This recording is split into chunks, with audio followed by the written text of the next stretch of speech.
Action prince Dhruva Sarja ಅವರು ನಿನ್ನೆ ಅಷ್ಟೇ KD ಸುದ್ದಿಗೋಷ್ಠಿಯಲ್ಲಿ ಭಾಗಿಯಾಗಿ full cinema release good news ಕೊಟ್ಟು ಅಪ್ಡೇಟ್ ಕೊಟ್ಟಿದ್ರು. ಸೊ ಅದ್ರ ಜೊತೆಗೆ ಈಗ ಸದ್ಯಕ್ಕೆ ಅವ್ರ ಜೊತೆ ಇರುವಂತಹ ಪ್ರಶಾಂತ್ ಅನ್ನೋರ ಮೇಲೆ ನಿನ್ನೆ ರಾತ್ರಿ ಏಕಾಏಕಿ ಅಟ್ಯಾಕ್ ಆಗಿದೆ ಅನ್ನೋವಂಥದ್ದು.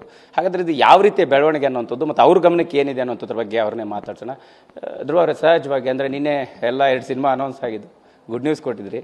ಬಟ್ ಇದ್ರ ನಡುವೆ ನಿಮ್ಮ ಜೊತೆ ಇರುವಂತಹ ಪ್ರಶಾಂತ್ ಅವ್ರ ಮೇಲೆ ರಾತ್ರಿ ಅಟ್ಯಾಕ್ ಆಗಿರ್ತಕ್ಕಂಥದ್ದು, ಮಚ್ಚಿಂದ ಹಲ್ಲೆ ಮಾಡಿದ್ದಾರೆ ಅನ್ನೋವಂಥದ್ದು, ಹಾಕಿ ಸ್ಟಿಕ್ ತೊಗೊಂಡೆಲ್ಲ ಹೊಡೆದಿದ್ದಾರೆ ಅನ್ನೋಂಥ ಮಾಹಿತಿ ಸದ್ಯಕ್ಕೆ ನಮಗಿರುವಂಥದ್ದು. ನಿಮಗೆ ಎಷ್ಟೊತ್ತಿಗೆ ಘಟನೆ ಗೊತ್ತಾಯಿತು? ನೀವು ಕೂಡ ಜಸ್ಟ್ ಮನೆಗೆ ರೀಚ್ ಆದ್ರಿ, ಅಲ್ಲಿಂದ ಜಸ್ಟ್ ಮೂವ್ ಆದ್ರಿ ಅನ್ನೋವಂಥ ಮಾಹಿತಿ. ಹಾಗಾಗಿ ನೆನ್ನೆ ಪ್ರಶಾಂತ್ ಅವ್ರು ನನ್ನ ಜೊತೆಗೆ ಇದ್ದರು. Actually is my friend. ಮುಂಚೆ ಟ್ರೈನ್ ಮಾಡ್ತಾಯಿದ್ರು ಫ್ರೆಂಡು. ಓಕೆ, ಎವ್ರಿಥಿಂಗ್ ಈಸ್ ಆಯಿತು, ಸೆಕೆಂಡ್ರಿ. ಬಟ್ ಪ್ರೈಮರಿ ಏನು ಅಂದರೆ ನೀವು ಹೇಳಿದ್ದೆಲ್ಲ ನಿಜಾನೇ, ನಮಗೂ ಲೇಟಾಗಿ ಗೊತ್ತಾಗಿದ್ದಿತ್ತು. ಆ್ಯಂಡ್ ಆಲ್ಸೋ ಇದರಿಂದ ಪ್ರಭಾಕರ್ ಹುಳಿಯ ಕೇವಲ 10 ಗುಂಟೆಯಲ್ಲಿ 50 ಲಕ್ಷ ಗಳಿಸ್ತಿದ್ದಾರೆ. ನೀವು ಕೂಡ ಅವರಿಂದ ಕಲಿಬೇಕಾ? ಅವ್ರ ಜೊತೆ ವಿಡಿಯೋ ಕಾಲ್ನಲ್ಲಿ ಮಾತಾಡಬೇಕಾ? ಈಗಲೇ ಫ್ರೀಡಮ್ ಆ್ಯಪ್ ಡೌನ್ಲೋಡ್ ಮಾಡಿ.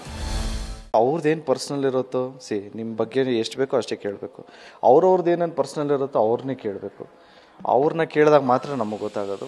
ಏನೇ ಆದ್ರೂ ಅವರು ನಮ್ಮ ಹುಡುಗರೇ. ಬಟ್ ಯಾರಿದ್ರೂ ಇದರಿಂದ 100% ಕಂಡುಹಿಡಿತೀವಿ. Will come back with an answer. Yes, ಈಗ ಪ್ರಶಾಂತ್ ಅವ್ರು ನಿನ್ನೆ ನಿಮ್ಮ ಜೊತೆ ಕೂಡ ಇದ್ರು. ಸೊ ಎಷ್ಟು ವರ್ಷದಿಂದ ನಿಮ್ಗೆ ಜೊತೆಗಿದ್ರು ಮತ್ತು ಜಿಮ್ ಟ್ರೈನರ್ ಕೂಡ ಆಗಿದ್ರು ಅನ್ನೋವಂಥದ್ದು, ಆ ಬಾಂಡಿಂಗು, ಆ ಸ್ನೇಹದ ಬಗ್ಗೆ ಹೇಳುವಂಥದ್ದಾದರೆ ಹೇಗೆ? ಇದ್ದಾಗ ಜೊತೆಗೆ ಯಾವತ್ತಾದರೂ ತಮ್ಗಾಗ್ತಿರ್ತಕ್ಕಂಥ ಸಮಸ್ಯೆಗಳ ಬಗ್ಗೆ ಏನಾದರೂ ಮಾತನಾಡಿದ್ರೆ ಹೇಗೆ? ನನಗೇನು ಸಮಸ್ಯೆನೇ ಆಗಲ್ವಲ್ಲ. ಅಲ್ಲ, ನಿಮ್ಗಲ್ಲ, ಅವ್ರಿಗಾಗಿರೋ. ಇಲ್ಲ, ಅದೇ ಏನೋ ಪರ್ಸ್ನಲ್ ಅದು. ಎಲ್ರಿಗೂ ಒಂದು ಬೌಂಡ್ರೀಸ್ ಅನ್ನೋದೊಂದಿರುತ್ತಲ್ಲ. ನಾವೆಷ್ಟು ಕೇಳಬೇಕು ಅಷ್ಟೇ ಕೇಳ್ತಾರೆ, ಅವರು ಅಷ್ಟೇ ಎಷ್ಟು ಇನ್ವಾಲ್ವ್ ಆಗಬೇಕು ಅಷ್ಟೇ ಆಗೋದು. ಬಟ್ ಅವ್ರ ತೀರಾ ಪರ್ಸ್ನಲ್ಸ್ ಏನೂ ನನಗೆ ಗೊತ್ತಿಲ್ಲ. ಬಟ್ ಏನೇ ಆದರೂ bottom line, he is my boy, ನಮ್ಮ ಹುಡುಗ ಅಲ್ವಾ. ಸೊ ಏನಾದರೂ ನಾನು ಜೊತೆಗಿರ್ತೀನಿ. ಈಗ ಎಷ್ಟೊತ್ತಿಗೆ ಘಟನೆ ಆಯಿತು? ನಿಮ್ಗೆ ಎಷ್ಟೊತ್ತಿಗೆ ಗಮನಕ್ಕೆ ಬಂತು? ನೀವು ಮುಗಿಸಿ ಜಸ್ಟ್ ಮನೆಗೆ ಹೋಗ್ತಾ ಇದ್ರಿ, ನಿಮ್ಮ ಕಾರಲ್ಲೇ ಅವ್ರು ಇದ್ರು, ಅದನ್ನೆಲ್ಲವನ್ನೂ ಕೂಡ ಕಾಯ್ಕೊಂಡು ಅವ್ರು ಅಟ್ಯಾಕ್ ಮಾಡಿದ್ರು ಎದುರಾಳಿಗಳು ಅನ್ನುವಂಥದ್ದು ಹೇಗೆ ಅಂತ? ಇಲ್ಲ ಬ್ರೋ, ಇದೆಲ್ಲ ನೀವು ತೀರಾ ಇನ್ವಾಲ್ವ್ ಆಗಿ ತೀರಾ ಏನೇನೋ ಕುಕ್ಡ್ ಅಪ್ ಸ್ಟೋರೀಸ್ ಎಲ್ಲ ಬೇಡ. ಅದೇ ನಾನು ಅವ್ರಿಗೆ ಹೇಳ್ದಂಗೆ ಅದು ಅವ್ರನ್ನೇ ಕೇಳಬೇಕು. ಆ್ಯಕ್ಚುಲಿ ನಮಗೆ ಈ ವಿಷಯ ಗೊತ್ತಾಗಿದ್ದು ನನಗೆ 10 ಗಂಟೆಗೆ, ಒಂದು 9:50 ಆಗಿರ್ಬೋದು. ನನಗೆ 10 o'clock ಗೊತ್ತಾಯಿತು. ಅದಾದಮೇಲೆ ಏನು ಈಸ್ ಫೈನ್. ಈಗ ಆಸ್ಪತ್ರೆಯಲ್ಲಿ ಚಿಕಿತ್ಸೆ ಪಡೀತಾ ಇದ್ದಾರೆ ಅನ್ನುವಂಥದ್ದು ನೀವು ಹೋಗಿ ಮಾತನಾಡಿಸಿದಿರಿ, ಹೇಗೆ ಇದ್ದಾರೆ, ಏನು ಹೇಳಿದ್ರು, ಯಾವ ಕಾರಣಕ್ಕಿರ್ಬೋದು, ಮತ್ತು ಅವ್ರು ಯಾರು ಅನ್ನೋಂಥದ್ರ ಬಗ್ಗೆ ಏನಾದರೂ ಮಾಹಿತಿ ಸದ್ಯಕ್ಕೆ ಇರುವಂಥದ್ದು? ಇಲ್ಲ ಬ್ರೋ, ಏನು ಹೇಳಿಲ್ಲ. ನಾನು ಏನು ಹೇಳೋದಕ್ಕೆ ಇಷ್ಟಪಡ್ತೀನಿ ಅಂದರೆ, ಇಟ್ಸ್ ಅ ರಿಕ್ವೆಸ್ಟ್. ನೀವು ಚಾನಲಲ್ಲೆಲ್ಲ ಹೇಳಿ ದೊಡ್ಡದು ಮಾಡಿದವರು ತುಂಬ ಹುಷಾರಾಗಿ ಹೋಗ್ತಾರೆ. ನೀವು ನ್ಯೂಸೇ ಮಾಡಬೇಡಿ, ಇನ್ನೊಂದ್ಸರಿ ಬಂದಾಗ ನಾವೇ ಹಿಡಿತೀವಿ. ಈಗ ಹಾಗಲ್ಲ ಅಂದರೆ ಏನು ಸಮಸ್ಯೆ ಆಗಿತ್ತು? ಯಾಕಂದರೆ ಅಟ್ಯಾಕ್ ಮಾಡುವಂತಹ ಸಂದರ್ಭ ಯಾಕೆ ಸೃಷ್ಟಿ ಆಯಿತು ಅನ್ನೋಂಥದ್ದು, ಅದು ಕೂಡ ನಿಮ್ಮ ಜೊತೆಗೆ ಇರ್ತಾರೆ ಅನ್ನೋಂಥದ್ದು ಗೊತ್ತು. ನಿಮ್ಮ ಏರಿಯಾಗೆ ಬಂದಂಥ ಸಂದರ್ಭದಲ್ಲೇ ಆಗಿರುವಂಥದ್ದು ಯಾವ ರೀತಿಯ ಬೆಳವಣಿಗೆ ಅನ್ನೋಂಥ ಕಾರಣ ಆಗುತ್ತೆ. ಹಾಗಾಗಿ ನಾವು ಯಾವ ಥರ ಬೇಕಾದರೂ ಯೋಚನೆ ಮಾಡ್ಬೋದು ಇದನ್ನು, ಅಲ್ವಾ? ಯಾರು ಅಂತ ಗೊತ್ತಾಗೋವರೆಗೂ ನಾವು ಹೆಂಗೆ ಬೇಕಾದರೂ ಯೋಚನೆ ಮಾಡ್ಬೋದು. ಸೊ ಅವ್ರವ್ರ ದೃಷ್ಟಿಕೋನ, ಅವರು ಇಟ್ ಈಸ್ ಅದು their point of view. But ನನ್ನ point of view it's completely ಅವ್ರದ್ದೇನೋ ಪರ್ಸ್ನಲ್ ಅಂತ ಒಂದು ಫೀಲ್ ಇದೆ. ಯಾಕಂತಂದ್ರೆ ಸಹಜವಾಗಿ ಒಬ್ಬ ಸೂಪರ್ ಸ್ಟಾರ್ ಅಂದಾಗ ಸ್ಟಾರ್ ವಾರ್ಗಳು, ಫ್ಯಾನ್ ವಾರ್ಗಳು ಇವೆಲ್ಲವನ್ನು ಕೂಡ ಒಂದು ಹಂತಕ್ಕೆ ನೋಡಿರ್ತೀವಿ.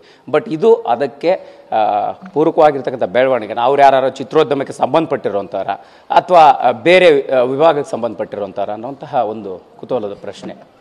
ಇಲ್ಲ, ಇಷ್ಟು ಚೀಪ್ ಆಗಲ್ಲ, ಯಾರೂ ಟ್ರೈ ಮಾಡಲ್ಲ. ಆ್ಯಂಡ್ ಆಲ್ಸೋ ಅಷ್ಟು ಧೈರ್ಯನೂ ಯಾರಿಗೂ ಇಲ್ಲ. ಸೊ ಏನು ತಲೆ ಕೆಡಿಸ್ಕೊಂಬಿಡಿ ಬ್ರೋ. ಸದ್ಯಕ್ಕೆ ಹೇಗಿದ್ದಾರೆ ಪ್ರಶಾಂತ್? ನಿಮ್ಮ ಜೊತೆ ಏನು ಮಾತಾಡಿದ್ದಾರ, ಏನು ಹೇಳಿದ್ರು, ಯಾವ ಕಾರಣಕ್ಕೆ ಇರ್ಬೋದು ಅನ್ನೋಂಥದ್ದು, ಅಥವಾ ಅವ್ರಿಗೆ ಅಟ್ಯಾಕ್ ಮಾಡಿರುವಂಥವ್ರ ಬಗ್ಗೆ ಅವ್ರಿಗೆ ಗಮನಕ್ಕಿದೆಯಾ, ಅವ್ರು ಯಾರು ಅನ್ನೋವಂಥದ್ದು, ಮತ್ತು ಪೊಲೀಸ್ ಸ್ಟೇಷನ್ಗೆ ದೂರ ದಾಖಲುವಂಥ ಕೆಲಸ ಆಗಿದೆ ಹೇಗೆ ಅಂತ? ಇಲ್ಲ, ಇಟ್ ಈಸ್ ಕಂಪ್ಲೀಟ್ಲಿ ಮೇಲ್ನೋಟಕ್ಕೆ ಇಟ್ ಈಸ್ ಪಕ್ಕ ಪ್ರೀ ಪ್ಲ್ಯಾಂಡ್ ಅಂತ ಅನಿಸುತ್ತೆ. ಹೆಲ್ಮೆಟ್ ಹಾಕೊಂಡು ನಂಬರ್ ಪ್ಲೇಟ್ ಇಲ್ಲದೆ ಬಂದಿರೋದು ಅಂದಾಗ it is completely pre planned ಅಂತ ಒಂದು ಫೀಲು. ಅವ್ನು ಕೇಳಿದಾಗ ಏನೂ ಆಗಲ್ಲ ಬಾಗುರು, ಏನಾಗುತ್ತೆ ತಿರ್ಗಾ ನೋಡೋಣ ಅನ್ನಂಗೆ ಇದ್ದ ನಮ್ಮ ಹುಡುಗನು. ಸೊ ಇದೆಲ್ಲ ಏನಿಲ್ಲ, ಅದು ನಮಗೆ ಯಾರು ಅನ್ನೋದು ಗೊತ್ತಾಗಬೇಕು ಅಂದರೆ ನಾನು ಆಗಲೇ ಹೇಳ್ದಂಗೆ ಇದೊಂದು ದೊಡ್ಡದು ಮಾಡಿದೆ ಬಿಟ್ಟರೆ ಇನ್ನೊಂದು ಸರಿ ಬರ್ತಾರಲ್ಲ, ಕಂಪ್ಲೀಟಾಗಿ ನಿಮಗೆ ಮಾಹಿತಿ ಸಿಗುತ್ತೆ. ಆ್ಯಂಡ್ ಆಲ್ಸೋ ಇವಾಗ ಬಂದಿರೋದಕ್ಕೆ ನಾವು ವಿಲ್ ಟೇಕ್ ಕೇರ್. ಈಗ ನಿಮಗೇನಾದ್ರು ಮಾಹಿತಿ ಇದೆಯಾ ಅಥವಾ ಪ್ರಶಾಂತ್ ಅವ್ರನ್ನ ಐಡೆಂಟಿಫೈ ಮಾಡುವಂಥ ಕೆಲಸ ಏನಾದ್ರು ಆಗಿದೆಯಾ? ಅವ್ರೇನಾದ್ರು ಹೇಳಿದ್ರಾ ಹೇಗೆ ಅಂತ? ಗುರು ಹೆಲ್ಮೆಟ್ ಹಾಕೊಂಡಾದ್ಮೇಲೆ ಹೆಂಗೂರು ಐಡೆಂಟಿಫೈ ಮಾಡೋಕ್ಕಾಗುತ್ತೆ. Thank you Jaya. ಫೈನಲಿ ಈ ಪ್ರಕರಣನ ಅಂದರೆ ಪೊಲೀಸ್ ಸ್ಟೇಷನ್ಗೆ ದೂರ ದಾಖಲಾಗುವಂಥ ಕೆಲಸ ಆಗಿದೆಯಾ? ಯಾವ ರೀತಿ ತನಿಖೆಗೆ ನೀವು ಸಹಕಾರ ಕೊಡುವಂಥದ್ದು? ನಿಮ್ಮ ಜೊತೆಗಿರೋಂಥ ಸ್ನೇಹಿತರು ಜಿಮ್ ಟ್ರೈನರ್ ಕೂಡ ಆಗಿದ್ರು ಅನ್ನೋದು, ಹಾಗಾಗಿ ನಮ್ಮದು ಹಿಂಗೆ ಅಫ್ಕೋರ್ಸ್ ಅಲ್ಲ, ಫ್ರೆಂಡ್ಸ್ ಅಂದರೆ ಜೊತೆಗೆ ಇದ್ದೇ ಇರ್ತೀವಿ. More than A trainer is my friend ಅಂತ ಹೇಳೋದಕ್ಕೆ ಇಷ್ಟಪಡ್ತೀನಿ. Everybody are taking care, so don't worry at all. ನನಗೇನಾದರೂ ಕೇಳಂಗಿದ್ರೆ ದಯವಿಟ್ಟು October 11th ಮಾರ್ಟಿನು December ಕೇಳಿ, ಎರಡೂ ಕೇಳಿ. ಥ್ಯಾಂಕ್ ಯು ಧ್ರುವ ಅವರೇ. ಎಸ್, ಇದಿಷ್ಟು ಧ್ರುವ ಸರ್ಜಾ ಅವರ ಮಾತಾಗಿರ್ತಕ್ಕಂಥದ್ದು. ಅಂದರೆ ನಿನ್ನೆ ಆಗಿರ್ತಕ್ಕಂಥ ಘಟನೆ ಬಗ್ಗೆ ಒಂದಿಷ್ಟು ಮಾಹಿತಿಗಳು ತಮಗೇನು ಗೊತ್ತಿದೆ ಅದೆಲ್ಲವನ್ನೂ ಕೂಡ TV9 ಜೊತೆ ಹಂಚ್ಕೊಂಡಿರ್ತಕ್ಕಂಥದ್ದು. ಕ್ಯಾಮ್ರಾ ಪರ್ಸನ್ ಅಶೋಕ್ ಜೊತೆ ಮಾಲ್ತೇಶ್ ಜಗ್ಗಿನ್, TV9 ಬೆಂಗಳೂರು.